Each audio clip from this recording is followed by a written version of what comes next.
I'm gonna show you how I sanded and prepped this 3D printed helmet in just 12 hours. We all know the pain of having to sand your 3D printed helmets. These sick paint jobs only work well if you could sand your helmet super smooth. But what if I told you with the right file and a little life hack, you can skip a majority of the sanding? You're gonna wanna look for 3D prints with a textured finish like NIKKO Industries Spider-Man2099. Because the helmet's file does have a texture on it, you can save a lot of time and more importantly, save your arms. But Zane, the thumbnail said no sanding. There still is some sanding, but trying to save you 80% of sanding on a helmet, but still some sanding doesn't fit well onto a thumbnail. Trust me, I tried. So to make up for the fact that I kind of clickbaited you and to prove that I can get this done within 12 hours, the clock is officially running. Let's get to work. The first 30 minutes of our time is gonna be spent actually sanding the eyes. They are the only parts with a textured finish, so we're actually gonna have to put some elbow grease into it. Power sanding at 80 grit, followed up by hand sanding with 180 grit, and we can put the power sander away. If we were to power sand the textured part of the helmets, we would be stripping away all that beautiful detail. And the next step shows why we barely need to sand the helmet anyways. After wiping off the sanded spots, we can dump a bunch of filler primer on this helmet. Filler primer really covers up any apparent lines on the sides and do a great job on the eyes. Between application times and a 20-minute wait between the 3 coats, we have officially just crossed the 2-hour mark. 10 hours of work and we're just past the filler primer stage? I'm feeling confident. There is some risk here after applying 3 coats of filler primer. The sandpaper could strip away the details, but we can reduce that risk. Using a 220 grit sponge and some water will reduce the depth of the sanding while still smoothing the helmet. Luckily, I didn't mangle the details too much, but we're not in the clear yet. If you haven't noticed, that clock is still ticking, but I think we just might make it. We're gonna do another round of wet sanding with 320 grit before wiping and prepping for a primer coat. By now, we are well over 3 hours, and since this matte black takes around 2 hours to fully cure, this gives me the perfect time to tell you about this video's sponsor. I was scrolling through NIKKO Industries library and I saw this beauty. Ever since I played Web of Shadows, Spider-Man2099 has always been one of my favorite Spider-Man iterations, and NIKKO kind of killed it here. This file included different versions of the model, one with eye holes and one without eye holes if you wanted to see out of it. I will also say that I can appreciate adding the little side tabs that really help the model lock into place by itself. Plus, with the textured surface, it really brings this character to life. If you're interested in the Spider-Man2099 file, check out NIKKO Industries where they have over 1,000 other sick 3D models for only $10 a month. Check out NIKKO Industries in the link below. All right, back to the build. The black primer has dried and now we can finally begin wet sanding. But before we go into more sanding,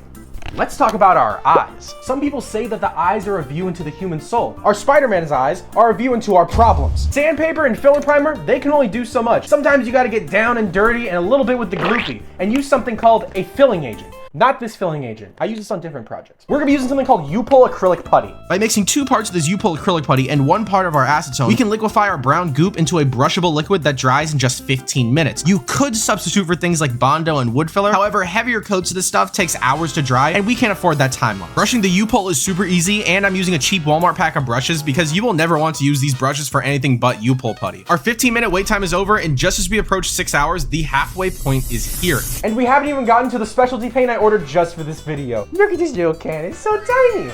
Very expensive though. But before the painting can begin, we need to finish the final wet sanding. Wet sanding with 400 grit, and we can really start to feel the smoothness. And just when things were going smoothly, pun intended, I messed up. I accidentally painted the helmet gold way before I was supposed to. See, this specialty candy paint, it needs a gold base coat. And I wasn't supposed to apply the gold base coat until I had wet sanded with 600 and 1,000 grit to ensure maximum smoothness. But I applied the gold anyways. To be fair, it is 95 degrees outside, and I have been working for 6 hours. But that's all right. I only lost about an extra 30 minutes resanding the helmet from 600 to 1,000 grit. If you notice, I didn't sand much around the main helmet. It's already mostly smooth, and the texture hides most of the flaws. Laziness did cost me 30 minutes of time. However, it did not cost me a beautiful gold paint job. Wow. This one looks sick. Also a time saver, this gold paint will fully dry to the touch and ready to sand in 15 minutes, which, seeing that timer, we really needed that. But this next step will easily eat an hour though. Now, here's everything we need to do in order to use this red. First, I'm gonna have to mask off the eyes. Then I'm gonna have to use scissors.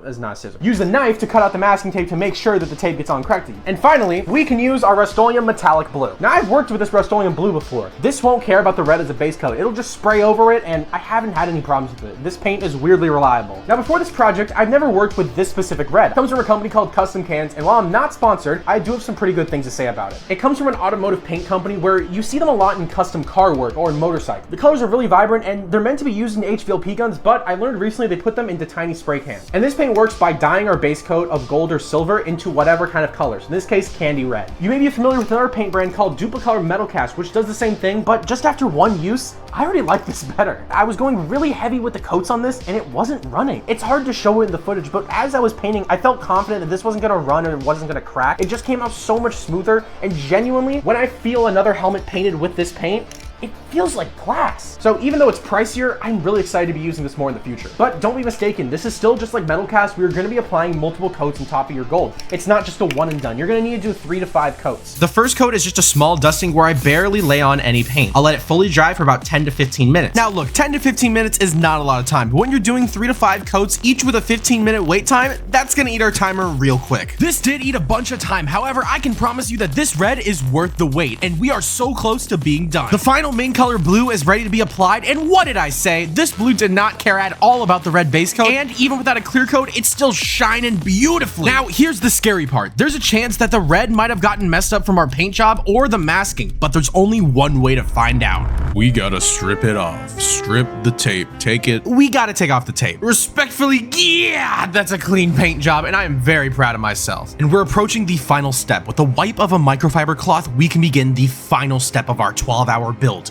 The clear coating. Now, clear coating is important. Not only does it make our helmet shine so much more, but it'll seal in our wonderful colors and make sure it'll shine for years to come. This clear coat I found works best in 2 stages. The first is a quick dust coat that you let fully dry, then follow up with a bunch of heavier coats until you can literally see your own face in the reflection. And with just 10 minutes left on the timer, we did it. We fully sanded and painted a 3D printed helmet in 12 hours. Actually, less than 12 hours. But enough talking. Let's let the helmet speak for itself.